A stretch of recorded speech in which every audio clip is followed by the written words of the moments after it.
നിങ്ങൾ എക്സാം പാസ്സാകാൻ വേണ്ടി എന്തൊക്കെ തെണ്ടിത്തരം ചെയ്തിട്ടുണ്ട്? കട്ട് പീസ് വെച്ചിട്ടുണ്ട്, ഷെഡിക്കുള്ളിൽ കട്ട് പീസ് വെച്ചിട്ടുണ്ട്, കോപ്പി അടിച്ചിട്ടുണ്ട്, ഫോൺ വരെ കൊണ്ടുപോയിട്ടുണ്ട് ക്ലാസ്സിൽ. യെസ്. പക്ഷേ നിങ്ങൾ നിങ്ങളുടെ കാല് മുറിച്ചിട്ട്, നിങ്ങളുടെ സ്വന്തം കാല് മുറിച്ചിട്ട് നിങ്ങൾ എക്സാം പാസ് ചെയ്തിട്ടുണ്ടോ? Yes. It's an incident happened yesterday on Uttar Pradesh Jaunpur എന്ന് പറയുന്ന ഒരു സ്ഥലത്ത്, ഉത്തർപ്രദേശിലുള്ള ജാൻപൂർ എന്ന സ്ഥലത്ത് ഒരു 20 വയസ്സുള്ള ആള്, ഒരു 20 വയസ്സുള്ള യുവാവ് സ്വന്തം കാല് മുറിച്ചിട്ട് എക്സാം പാസ് ചെയ്യാൻ നോക്കി. ഏത് exam? Entrance exam, NEET exam is for medical students, medical entrance examination. പുള്ളിക്കാരൻ അതിന്റെ മോട്ടീവ് എന്താ? For the reservation. ഭിന്നശേഷിക്കാർക്ക് ഒരു റിസർവേഷൻ ഉണ്ട്, പ്രത്യേക റിസർവേഷൻ ഉണ്ട്. പിന്നെ ഭിന്നശേഷിക്കാർക്ക് ഒരു പ്രത്യേക പരിഗണന ഉണ്ട്. ഇത്ര ശതമാനം മാർക്ക് മതി അവർക്ക് എൻട്രൻസ് പാസ്സാകാൻ വേണ്ടി. അല്ലാത്ത ആൾക്കാർക്ക് കോമൺ ആയിട്ട് കുറച്ച് പെർസെൻറ്റേജ് മാർക്ക് വേണം. ആ ഒരു മാർക്ക് അച്ചീവ് ചെയ്യാൻ വേണ്ടി ആ പുള്ളിക്കാരൻ, ആ യുവാവ്, 20 വയസ്സുള്ള യുവാവ് സ്വന്തം കാല് മുറിച്ചിട്ട് എൻട്രൻസ് എക്സാം പാസ്സാകാൻ നോക്കി.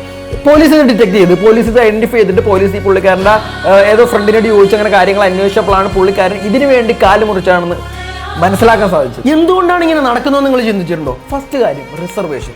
എല്ലാവരും തുല്യരാണ് ഈ ലോകത്ത്. എല്ലാവരും ജാതി മത ഭേദമന്യാതെ എല്ലാവരും തുല്യരാണെന്ന് പറയുമ്പോഴും ജസ്റ്റ് റിസർവേഷനാണ്. എല്ലാ എക്സാമിനേഷൻ സൈറ്റുകളിലും എൻട്രൻസ് എക്സാമിനേഷൻ റിസർവേഷൻ. വേറെ പല സംവരണങ്ങളും പല അലവൻസസ് ഓരോ ആൾക്കാർക്ക് കൊടുക്കുന്നു. അലവൻസ് കൊടുക്കണമെന്നല്ല, അലവൻസ് കൊടുക്കണം. അത് പൈസയുടെ രൂപത്തിൽ, അത് സർക്കാർ ഗവൺമെന്റ് പൈസയുടെ രൂപത്തിൽ കൊടുക്കണം, അല്ല വേറെ ഏതെങ്കിലും രൂപത്തിൽ കൊടുക്കണം. അല്ലാതെ ഇത്രയും കഷ്ടപ്പെട്ട് പഠിക്കുന്ന ആൾക്കാരും പാവപ്പെട്ട രീതിയിൽ നിന്ന് പഠിക്കുന്ന ആൾക്കാരും അവർ പഠിച്ചിട്ട് തന്നെയാണ്. അവർ വേറൊരു സ്കാമോ വേറൊരു മാൽ പ്രാക്ടീസ് ഒന്നും നടത്തിയിട്ടല്ല ശരിക്കും പറഞ്ഞാൽ എക്സാം പാസ് ചെയ്യുന്ന മനസ്സിലാക്കാൻ. ഒറ്റ മോട്ടീവ് കാരണം അവൻ സ്വന്തം കാല് എത്രത്തോളം വേദന സഹിച്ച് സ്വന്തം കാല് മുറിച്ചിട്ടുണ്ടെങ്കിൽ നിങ്ങളൊന്ന് ആലോചിച്ച് നോക്കുക. അവനെ ബ്ലെയിം ചെയ്യുന്ന ആൾക്കാർ, അവനെ കുറ്റം പറയുന്ന ആൾക്കാരൊന്ന് ആലോചിക്കുക. അവൻ എത്ര ആഗ്രഹിച്ചിട്ടുണ്ടാവും ആ ഒരു എൻട്രൻസ് പാസ് ആവണമെന്നുണ്ടെങ്കിൽ. ഞാൻ ഓപ്പണായിട്ട് പറയാമല്ലോ, ഞാനൊരു +2 ഫെയിലായ ഒരാളാണ്. ഞാൻ +2 ഫെയിലായി കഴിഞ്ഞ് ഞാൻ അവിടെ എൻ്റെ കൂടെ ഇരിക്കുന്ന എൻ്റെ ക്ലാസ്സിൽ എൻ്റെ +2 ബാച്ചിൽ 60 സ്റ്റുഡൻസ് ഉണ്ടായിരുന്നു. 60 സ്റ്റുഡൻസിൽ ഞാൻ മാത്രമാണ് +2 ഫെയിലായത്. അപ്പോൾ എൻ്റെ സങ്കടം ഒന്ന് ആലോചിക്കാം. ഞാൻ ആ ടൈമിൽ ചിന്തിച്ചിട്ടുണ്ട്, എൻ്റെ കൂട്ടുകാരന്മാർ തോറ്റിരുന്നെങ്കിലും ന്യൂസ് കിട്ടിയിരുന്നെങ്കിൽ എനിക്ക് കുറച്ച് സന്തോഷമാണ്. കാരണം എനിക്കൊരു കൂട്ടുകാരും, കാരണം എൻ്റെ കൂടെ കളിച്ചും ചിരിച്ചും എല്ലാം കളിച്ച് നടക്കുന്നവന്മാരെല്ലാവരും +2 ചോദിച്ചപ്പോൾ ഞാൻ മാത്രം +2 തോറ്റപ്പോൾ എൻ്റെ സങ്കടം ഒന്ന് ആലോചിക്കും. ഞാൻ പുറത്തോട്ട് പോയി, ഞാൻ വീട്ടിലോട്ട് കയറിയില്ല, ഞാൻ പുറത്ത് പോയി റോഡിൻ്റെ അവിടെ പോയി കരഞ്ഞിട്ടിരുന്നുണ്ട്. എൻ്റെ വാപ്പ വന്നിട്ട് പറഞ്ഞു, പോട്ടണ മോനെ പോട്ടെ, എന്തിന് പൊട്ടേക്ക് നമുക്ക് ട്രൈ ചെയ്യാന്ന് പറഞ്ഞ് ഞാൻ ഒരു കോഴ്സ് പഠിച്ച് ഞാൻ +2 പാസ്സായി കഴിഞ്ഞ് ഞാൻ അപ്പോൾ ഒരു ശബ്ദം കൊടുത്താണ്, ഞാൻ ഇനി മുതൽ തോക്കത്തില്ല, നെവർ ഗീവ് അപ്പ്. ഞാൻ ഇനി മുതൽ ഒരു എക്സാമിന് പോയി, ഒരു പേപ്പർ എക്സാമിനേഷൻ, ഒരു കമ്പ്യൂട്ടർ എക്സാമിന് പോയി ഞാൻ തോക്കത്തില്ലെന്ന് മനസ്സിൽ വിചാരിച്ച് ഞാൻ ഡിഗ്രിക്ക് പോയി. ഞാൻ സത്യം പറയാലോ, ഞാൻ 3 വർഷം ഡിഗ്രിക്ക് പോയി, BBA പോയി, ഫുള്ള് പാസ്സായി, ഒരു സപ്ലൈ പോലും ഇല്ലാതെ പാസ്സായി. അതുകൊണ്ട് MBA നെക്സ്റ്റ് സ്റ്റെപ്പിന് MBA പോയി, MBA ഫുൾ ഒരു പേപ്പർ പോലും ഇല്ലാതെ പാസ്സായി. എൻട്രൻസ് എക്സാമിന് പോയി, പാസ്സായി, KMAT CMAT അങ്ങനെ എല്ലാ എൻട്രൻസ് എക്സാമിനും പോയി, എല്ലാത്തിനും എനിക്ക് അച്ചീവ് ചെയ്യാൻ പറ്റും. കാരണം നമ്മൾ പഠിക്കണം എന്നുണ്ടെങ്കിൽ നമ്മൾ വിചാരിക്കണം, അല്ലാതെ പാരൻസ് കുത്തിക്കയറ്റി ഓരോ ആവശ്യമില്ലാത്ത വൃത്തികെട്ട ഒരാളെ തുമ്പിനെ പോലെ കല്ലെടുപ്പിക്കുന്ന, പിള്ളേരെ കൊല്ലുന്ന രീതിയിലുള്ള കോഴ്സും കാര്യങ്ങളും അടിച്ചേപ്പിച്ച് അവരുടെ മെൻ്റൽ സ്റ്റെബിലിറ്റി, അവരുടെ കഴിവും, അവരുടെ ദൃശ്യാവിഷ്കാരം, അവരുടെ ഓരോ കഴിവുകളുണ്ടാവുമല്ലോ. എല്ലാവർക്കും പഠിക്കുന്ന കഴിവ് മാത്രമല്ല, ചിലർക്ക് പടം വരക്കുക, കണ്ണിന് ക്രിയേഷൻ, അങ്ങനെ കുറേ കഴിവുകളുണ്ട് ഈ ലോകത്തിപ്പോൾ.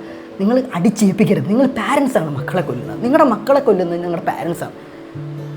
അല്ല നിങ്ങൾക്ക് പറയാൻ പറ്റും. നൻപലിന് നമ്മളെ വിജയയുടെ ഫ്രണ്ടിനോട് പറയുന്ന പോലെ, നിനക്കെന്താണ് ആഗ്രഹം, നിനക്കെന്താണ് പാഷൻ എന്ന് നിന്റെ വീട്ടുകാരോട് പറ.